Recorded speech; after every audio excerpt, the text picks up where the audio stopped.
Hello everyone, welcome back to my channel. दोस्तों, प्रस्तुत है आज की ब्रेकिंग न्यूज़। 7 नवंबर को मुख्यमंत्री योगी आदित्यनाथ जी मिलेंगे शिक्षा मित्रों से। यूजीसी से दृष्टिहीन शिक्षकों का रीडर अलाउंस 3 गुना की मांग। शिक्षक संघ ने 2 दिन छठ पूजा व्रत के लिए अवकाश की मांग की। मॉडल स्कूलों में शिक्षकों का टोटा, कैसे चले पढ़ाई। अब किसी भी मायने में कम नहीं परिषदीय स्कूल बीईओ। परिषदीय विद्यालयों में फर्जी पत्रकार शिक्षकों को धमकाते व शिक्षण कार्य में डालते बाधा। प्रधानाध्यापक पर महिलाओं से अभद्रता, धौंस धमकी का आरोप। टीईटी के लिए परीक्षा सेंटर बनाने की प्रक्रिया शुरू। आइए देखते हैं दोस्तों खबरें विस्तार से। जी हाँ दोस्तों, आप देख पा रहे हैं खबरें विस्तार से किंग्समैन ई-हैव यूट्यूब चैनल पर। 7 नवंबर को मुख्यमंत्री योगी आदित्यनाथ जी से मिलेंगे शिक्षा मित्रों की प्रदेश अध्यक्ष और शिक्षा मित्रों की समस्याओं का होगा समाधान। उत्तर प्रदेश के प्रदेश मंत्री माननीय जितेंद्र शाही जी ने आज शिक्षा मित्रों के लिए बड़ी खबर दी। उन्होंने बताया कि मुख्यमंत्री जी से शिक्षा मित्रों की समस्या को लेकर वार्ता होगी और उन्होंने शिक्षा मित्रों के भविष्य को सुरक्षित करने का भी आश्वासन दिया है। यूजीसी से दृष्टिहीन शिक्षकों का रीडर अलाउंस 3 गुना करने की मांग। विश्वविद्यालय अनुदान आयोग यूजीसी के चेयरमैन प्रोफेसर डीपी सिंह को पत्र लिखकर डीयू के दृष्टिहीन शिक्षकों, ब्लाइंड टीचर का रीडर अलाउंस बढ़ाए जाने की मांग की है। दिल्ली विश्वविद्यालय के शिक्षक संगठनों ने यूजीसी के समक्ष यह मांग रखी है। यूजीसी की ओर से इन शिक्षकों को एक साल में 36,000 रुपये रीडर अलाउंस दिया जाता है, यानी प्रति महीने 3,000 रुपये। वर्तमान में दिया जाने वाला अलाउंस बहुत ही कम है। यह रीडर अलाउंस केवल स्थायी शिक्षकों को ही दिया जाता है, जबकि वर्षों से दिल्ली विश्वविद्यालय के कॉलेजों में दृष्टिहीन एडहॉक टीचर्स भी पढ़ा रहे हैं, उन्हें भी रीडर अलाउंस दिए जाने की मांग दोहराई गई है। शिक्षकों का कहना है कि यह रीडर अलाउंस 3 महीने का एक साथ दिया जाए। अभी अप्रैल से मार्च तक एक साथ अलाउंस दिया जाता है। दिल्ली टीचर्स एसोसिएशन यानी डीटीए के अध्यक्ष डॉक्टर हंसराज सुमन ने यूजीसी चेयरमैन को लिखे पत्र में बताया है कि दिल्ली विश्वविद्यालय से संबद्ध विभिन्न विभागों और कॉलेजों में लगभग 100 दृष्टिहीन शिक्षक हैं।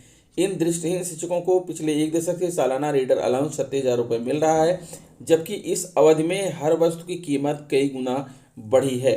उनका कहना है कि 7वें वेतन आयोग के बाद जहां अतिथि शिक्षक को हर महीने 25,000 रुपये दिया जाता था, लेकिन फरवरी 2019 से अतिथि शिक्षकों का वेतन 25,000 से बढ़ाकर अधिकतम 50,000 रुपये किया गया है। लेकिन यूजीसी ने दृष्टिहीन शिक्षकों का रीडर अलाउंस आज तक नहीं बढ़ाया, जबकि 7वां वेतन आयोग लागू हुए 5 साल हो चुके हैं। उन्होंने यह भी चिंता जताई है कि यह रीडर अलाउंस साल में एक बार अप्रैल से मार्च के बीच आता है। उनका कहना है कि कोई भी दृष्टिहीन शिक्षकों को पढ़ाने वाला रीडर साल भर तक रीडर अलाउंस का इंतजार नहीं करता। डॉक्टर सुमन ने बताया कि ये दृष्टिहीन शिक्षक रीडर की मदद से पुस्तकों को रिकॉर्ड करके अध्ययन सामग्री को एकत्रित करना, रिसर्च पेपर तैयार करना, कक्षा को पढ़ाने के लिए नोट्स बनना आदि किया जाता है। उनका कहना है कि उन्हें दृष्टिहीन शिक्षकों ने बताया कि यूनिवर्सिटी कॉलेजों ने उन्हें जो लैपटॉप दिया हुआ है वह पुरानी टेक्नोलॉजी का है। वह इतना पुराना है कि बार बार खराब होने पर ठीक कराना पड़ता है, जिससे बीच में उन्हें दिक्कत उठानी पड़ती है। यूनिवर्सिटी व कॉलेज डिवाइस नहीं देती, वह उन्हें खुद खरीदनी पड़ती है। यूजीसी को लिखे पत्र में चेयरमैन से यह मांग की गई कि इन दृष्टिहीन शिक्षकों का रीडर अलाउंस 36,000 रुपये की वार्षिक राशि से बढ़ाकर कम से कम 3 गुना किया जाए, यानी उन्हें सालाना 1 लाख रुपये करने की मांग की है। शिक्षकों का कहना है कि यह स्नातकोत्तर रीडर पूरे दिन काम करता है और उससे बदले में महीने में 3,000 रुपये व साल के 36,000 रुपये मिलते हैं, जो कि बहुत कम है। इसलिए कम से कम 1 लाख रुपये सालाना रीडर अलाउंस दिया जाए, क्योंकि इतनी कम राशि में कोई भी स्नातकोत्तर छात्र और शोधार्थी पढ़ने नहीं आता। डिस्क्लेमर, यह IANS न्यूज़ फीड से सीधे पब्लिश हुई खबर है। इसके साथ न्यूज़ नेशन टीम ने किसी तरह की कोई एडिटिंग नहीं की है। ऐसे में संबंधित खबर को लेकर कोई भी जिम्मेदारी न्यूज़ एजेंसी की ही होगी। शिक्षक संघ ने छठ पूजा व्रत के लिए अवकाश 2 दिन तक करने की मांग की। संत कबीर नगर उत्तर प्रदेशीय प्राथमिक शिक्षक संघ ने सोमवार को डीएम और बीएसए को ज्ञापन सौंपा। इस दौरान छठ पर्व पर अवकाश घोषित करने की मांग की। संघ की जिला अध्यक्ष अंबिका देवी यादव ने कहा कि छठ पर्व 9 नवंबर से शुरू होकर 11 नवंबर तक चलता है। ऐसी दशा में 36 घंटे बिना अन्न जल ग्रहण किए व्रत रहना है। परिषदीय विद्यालयों में कार्यरत महिलाओं के लिए बेसिक शिक्षा परिषद की ओर से जारी अवकाश तालिका में सचिव ने केवल 10 नवंबर को ही अवकाश घोषित किया है, जबकि व्रत की अवधि को देखते हुए छठ पूजा व्रत के लिए अवकाश 10 और 11 नवंबर को होना चाहिए। विगत वर्षों में छठ पूजा के लिए अवकाश 2 दिन का होता रहा है। उन्होंने छठ पूजा व्रत के लिए अवकाश 2 दिन तक करने की मांग की है। इस दौरान कोषाध्यक्ष केसी सिंह, ओम प्रकाश यादव, विजयनाथ यादव, शुएब अहमद, इंद्रकांत चौधरी, ब्रिजभूषण, शिवानंद मिश्र, रामचंद्र यादव, राम सुरेश चौधरी, अभिनव प्रताप सिंह, ओम प्रकाश, अखिलेचंद, उदय प्रताप यादव, अरुण यादव, वीरेंद्र चौधरी, विपिन शर्मा, राम सजीवन चौधरी, जिलाजीत चौहान आदि मौजूद रहे। मॉडल स्कूलों में शिक्षकों का टोटा, कैसे चले पढ़ाई। ज्ञानपुर भदोही शिक्षा को बढ़ावा देने के लिए शासन स्तर से तमाम योजनाएं संचालित की जा रही हैं। मिशन कायाकल्प के तहत प्रसिद्ध स्कूलों से लेकर अन्य विद्यालयों तक को सुविधा संपन्न बनाया जा रहा है। इसके बाद भी पंडित दीनदयाल उपाध्याय उच्चतर राजकीय इंटर कॉलेज सागर रायपुर में शिक्षकों का टोटा है। सृजित पद 17 के सापेक्ष मात्र 7 शिक्षकों की तैनाती अभी तक हो सकी है। महज 7 शिक्षकों के सहारे चल रही कक्षाओं में जहां शिक्षकों के सामने दिक्कत खड़ी है, तो वहीं कैसे चले पढ़ाई, इसे लेकर छात्र अभिभावक भी चिंतित हैं। डीग ब्लॉक क्षेत्र के अंतर्गत सागर रायपुर में दीनदयाल उपाध्याय उच्चतर राजकीय इंटर कॉलेज की स्थापना की गई है। कक्षा 6 से 12 तक की पढ़ाई के लिए विद्यालय में 17 शिक्षकों की तैनाती के लिए पद सृजित हैं, लेकिन अभी तक महज 7 शिक्षकों की ही तैनाती हो सकी है।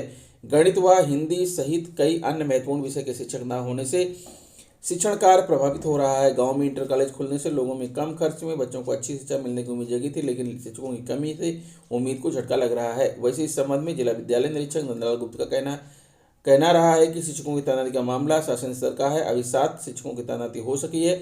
जैसे ही शासन स्तर से तैनाती की जाएगी, समस्या का समाधान हो जाएगा। गौरतलब है कि कोरोना काल में लंबे समय तक स्कूल बंद रहने के कारण बच्चों की शिक्षा बहुत प्रभावित हुई।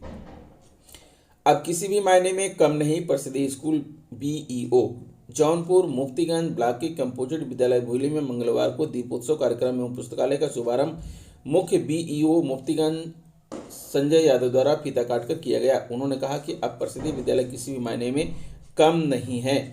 शिक्षा की गुणवत्ता के साथ ही विद्यालयों का लुक भी सुंदर हुआ। सभी संसाधन उपलब्ध कराए जा रहे हैं। विद्यालय के प्रधानाध्यापक कमलेश मिश्र ने सभी के प्रति आभार जताया। इस मौके पर ग्राम प्रधान कमलेश, सरोज, रामदुलार यादव, उमाशंकर यादव, दिवाकर शर्मा, रेखा निषाद, अखिलेश सिंह, आशीष, विनोद अन्य रहे। आए दिन प्रसिद्ध विद्यालयों में फर्जी पत्रकार शिक्षकों को धमकाते और शिक्षण कार्य में डालते बाधा, कार्रवाई की मांग। इटावा राष्ट्रीय शैक्षिक महासंघ इटावा के जिलाध्यक्ष जितेंद्र कुमार त्रिपाठी, महामंत्री जितेंद्र सिंह यादव ने प्रतिमंडल के साथ जिलाधिकारी को संबोधित ज्ञापन सिटी मजिस्ट्रेट राजेंद्र प्रसाद द्वितीय को सौंपा। बताया कि प्रसिद्ध विद्यालयों में फर्जी पत्रकार शिक्षकों को धमकाते व शिक्षण कार्य में बाधा डालते हैं, इन पर कार्रवाई की मांग की गई। शिक्षक प्रतिनिधियों ने बताया कि फर्जी पत्रकार विद्यालयों में पहुंचकर मोबाइल से वीडियो बनाने लगते हैं, पर्चे पूछने पर धमकाते हैं, बिना बताए कक्षा में घुसकर वीडियो बनाना, शिक्षक शिक्षिकाओं को धमकाना, मिड डे मील में कक्ष में घुसकर भोजन के बर्तनों को खोलकर देखना, भय दिखाकर शिकायत करने की धमकी देना व शिक्षण कार्य में बाधा डालते हैं। ज्ञापन देने वालों में जिला कोषाध्यक्ष संजय कुमार त्रिपाठी, जिला मंत्री नागेंद्र प्रताप सिंह, ताका से हरेंद्र सिंह, प्रभाकर सिंह, विपिन चौहान आदि उपस्थित रहे। प्रधानाध्यापक व महिला शिक्षिकाओं से अभद्रता और धौंस धमकी का आरोप, जूता उतारकर मारने का प्रयास। खपटिया कला पैलानी तहसील की यूपीएस कंपोजिट विद्यालय की शिक्षिकाओं ने इंचार्ज प्रधानाध्यापक प्रताड़ित व अपमानित करने का आरोप लगाया है।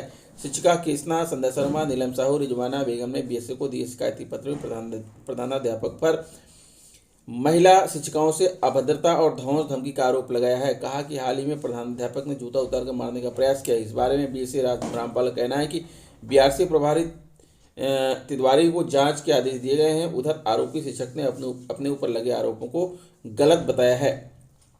यूपी टेट एग्जाम टीटी के लिए परीक्षा सेंटर बनाने की प्रक्रिया शुरू। सूबे में 28 नवंबर को 21 लाख से अधिक अभ्यर्थी देंगे परीक्षा। उत्तर प्रदेश शिक्षक पात्रता परीक्षा यूपी टीईटी 2021 के लिए 21.62 लाख आवेदन मिले हैं। कुल 13.52 लाख अभ्यर्थियों ने आवेदन किया है। बड़ी संख्या में एक ही अभ्यर्थियों की प्राथमिक और उच्च प्राथमिक दोनों स्तर की परीक्षाओं के लिए आवेदन करने के कारण फॉर्म की संख्या 21 लाख से अधिक हो गई है। सचिव परीक्षा नियामक प्राधिकारी संजय कुमार उपाध्याय ने 25 अक्टूबर को यूपी टीईटी 2021 के आवेदन की अंतिम तिथि एक दिन और बढ़ाकर 26 अक्टूबर की रात 12 बजे तक कर दी थी। ऑनलाइन फीस 27 अक्टूबर तक जमा हुए और आवेदन पत्र पूर्ण करने व प्रिंट लेने के लिए 28 अक्टूबर की रात 12 बजे तक का मौका दिया गया था। एनआईओएस से डीएलएड अभ्यर्थियों को आवेदन में मौका मिलने और डीएलएड द्वितीय सेमेस्टर के परिणाम में देरी के कारण एक दिन का अतिरिक्त अवसर दिया गया था। परीक्षा 28 नवंबर को होगी। जिलों में तेज हुई परीक्षा की तैयारी। यूपी शिक्षक पात्रता परीक्षा को लेकर जिले में तैयारियां शुरू हो गई हैं। प्राथमिक व उच्च प्राथमिक स्तर की परीक्षा 28 नवंबर को 2 पालियों में होगी, तो केंद्र बनाने के लिए प्रक्रिया शुरू हो गई है। जिले के एडेड इंटरमीडिएट एवं डिग्री कॉलेजों को केंद्र बनाने के लिए डीआईओएस की तरफ से पत्र जारी किए गए हैं। परीक्षा नियामक प्राधिकारी को सूची भेजी जाएगी और फिर वहां से केंद्रों को फाइनल किया जाएगा। जिलों में परीक्षा के लिए करीब 20 केंद्र बनेंगे। बेसिक शिक्षा विभाग के प्राथमिक और उच्च प्राथमिक स्तर के विद्यालयों में शिक्षक बनने के लिए पहले परीक्षा नियामक प्राधिकारी प्रयागराज द्वारा टीईटी यानी शिक्षक पात्रता परीक्षा आयोजित कराई जाती है। प्राथमिक व उच्च प्राथमिक स्तर के लिए 2 पालियों में यह परीक्षा होती है। कोरोना काल में पिछले वर्ष यूपीटीईटी नहीं हो सकी थी, तो इस बार शासन करा रहा है। 28 नवंबर को यूपीटीईटी जिले में 2 पालियों में होगी। परीक्षा नियामक प्राधिकारी ने टीटी कराने के लिए तैयारियां शुरू कर दी हैं। परीक्षा के लिए डीएम की अध्यक्षता में एक समिति भी बनी है और यह इसके द्वारा केंद्र बनने की तैयारियों को शुरू कर दिया गया है। बताया गया कि केवल एडेड इंटरमीडिएट व डिग्री कॉलेजों को परीक्षा के लिए केंद्र बनाया जाएगा। केंद्रों पर बिजली, पानी, शौचालय, चारदीवारी सहित अन्य सभी व्यवस्थाओं को देखा जा रहा है। डीआईओएस द्वारा कॉलेजों को केंद्र बनाने के लिए प्रस्ताव भी भेजे हैं। बताया गया है कि कुछ कॉलेजों ने केंद्र के लिए सहमत पत्र दे दिया है। परीक्षार्थियों की इस बार ज़्यादा होगी तो करीब 20 केंद्र परीक्षा के लिए बनाए जा सकते हैं। तो दोस्तों, ये रहा आज का ब्रेकिंग न्यूज़। आशा करता हूँ वीडियो आपको अच्छी लगी होगी। अगर आपको वीडियो अच्छी लगी है तो प्लीज़ मेरे चैनल को सब्सक्राइब कर लीजिए, बेल आइकन को प्रेस कर दीजिए। मिलते हैं आपसे नेक्स्ट वीडियो में कुछ नई जानकारी लेकर। तब तक के लिए नमस्कार।